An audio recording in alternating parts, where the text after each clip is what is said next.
In this video, we're going to show how to utilize PowerSchool's data reporting to review employee endorsements, ensuring proper certification for teaching assignments. In this video, I must state that this video is to be used for training purposes only, that no real students or staff are portrayed in this video as we are in a sandbox server full of fake information, and that any likeness to any real person is purely coincidental. So there are a couple of ways that you can look at data reporting to review those employee endorsements. One, you can look from an individual teacher record. And two, we do have an enterprise report built in here as long as your district has installed it for you to easily pull this type of information. So the first thing I want to do is show you how to access this information on an individual teacher. So if I go to staff,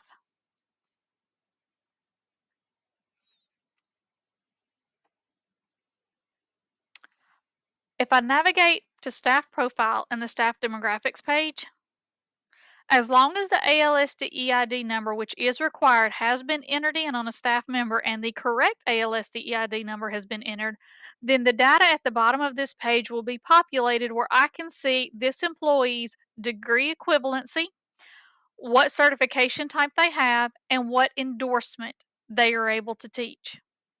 This endorsement will correlate with any course located in the courses app for the state. So just for demonstration purposes, I'm going to come in here and show you that on any course number you were to look up, at the bottom of it, you are given these endorsement numbers right here. So for example, this CTE lab in cosmetology, if you have a technical education endorsement 025FB, then you are certified to teach this course.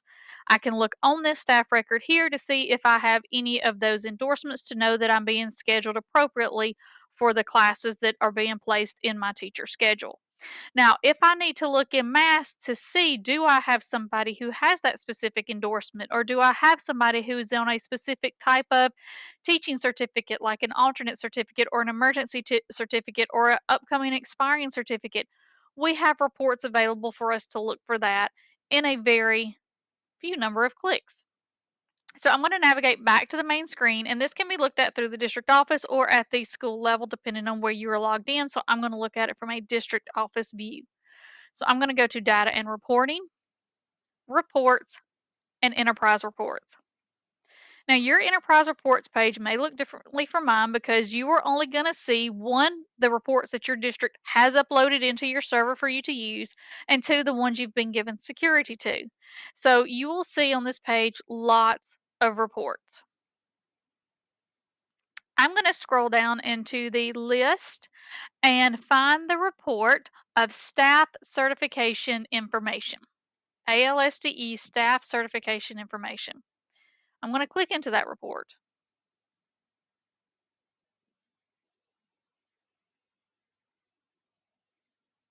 Inside of this report, and notice that this report was last updated in May of 2023, so you want to make sure that you are running the most current version of this report. There are 6 subheaders that we can go look through. So all of the information that's placed on that staff record, and so I'm going to actually navigate back to the staff record that I was previously in and show you where each of those boxes are pulling from. So the first part is going to be demographics, which means if you want to run reports on all of this top demographic information, then you would want to click that blue button and it will start listing all information. So if I wanted to list everybody who has ALSD EID numbers and I wanted to pull those out, I would be able to. I'm going to reset. If I want to run certification information, so for example, the certification type information that you see in this bottom box here, if I wanted to run reports on that data, I would click the certification box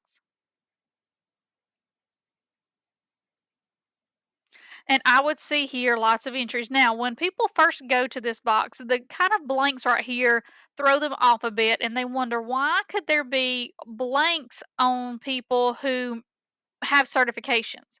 Well, sometimes if they have multiple rows within here and some data is expired out, then it will leave these blank information pieces in there. I can filter for these so that I make sure that I'm looking at those who only have data in that. So one employee might show and have multiple records inside of that employee. So let's say, for example, I want to see, do I have anybody in the district who has this specific technical education certification of 025FB because I need somebody to teach that course. I can come into this endorsement area. I can filter within here by clicking. It's going to give me a long laundry list of every endorsement on there. And if I wanted to look, I could search that way. Of course, nothing populated inside of there. So let's go find one that I know I might have inside of this sandbox. So I'm going to go back to the courses and I'm going to look up a math class, algebra. So let's pick algebra 2 with statistics. And as I drill into it, I see these 3 endorsements that an employee could have. So I'm going to choose this endorsement here, come back into the certification, and change that filter. I'm going to delete this out, paste this one in, and because it produces something in the list, that tells me it's on somebody's record here. So if I were to click that, now I have this person who has multiple certificates with this endorsement. So we might want to look and see, are those certificates still active? How is it issued? What is the level? Is it a substitute certificate? Is it a professional certificate? Is it an interim certificate? So we see we have lots of records going on this employee that have start to end dates. Some of the things that you can do inside of here is go to actions and see if we have more columns of information. So notice here, even though we display these columns of data, I also have the certification status, type, start, and end date.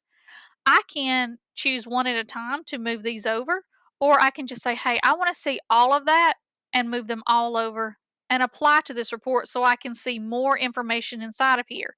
So now I can see the actual class of the certification. I can see if the clearance has been received. I can see the start and end date of these certificates here to see that they look like they've been expired. So maybe I have to look and see who has a different type of endorsement. I can easily search on any of these metrics. So if I wanted to clear this filter, and again go back to looking at everyone, if there's a certain certification type that I'm looking for, if I want to know who all in here has a Class A educational administration certificate inside of my school, then I can filter for that, and now I have a list of everyone who has those. If I needed to do multiple filterings, I want them with a Class A educational administrator who also has a certain type of endorsement, a history endorsement. Okay, now I'm filtering more granular inside of these. So lots of reports that you can filter and pull. Once you have a report, let's say that there's a certain type of certification that you go look for quite often, and you've built and filtered this out, and you want to be able to save it to come back to without having to do all the filtering. I can actually come up here to Actions, hit Save Report, and I'm going to name it my special report. Something that is, conducive to you so that you know what it is, and apply. Notice it changed this name right here. Whenever you have multiple types of reports, and maybe there are multiple types of reports that we've provided from a state level that have already been pivoted or filtered, or reports that you have saved, you can find them in the drop down area for this. So notice I have a primary report, which is the report we built it as it came from the State Department. I also have one that I called my certification report that I had filtered for anyone with an alternate provisional certificate so I can see what's going on there. So lots of different ways that you can go in and filter this data to see who you have employed that might fit certain certification criteria. Other types of information that you can pull inside of here is application access, employment history, which again are going to be items that you have entered inside of here. So application access will be anything that you've added here. Employment history will be able to filter on anything you've added in this area. Degree equivalence is going to be And I can also come up here and filter to any of these where if I want to see if I have a bachelor's or a master's or a doctorate in anything, I can do those type of filterings. And then last but not least, I have background check.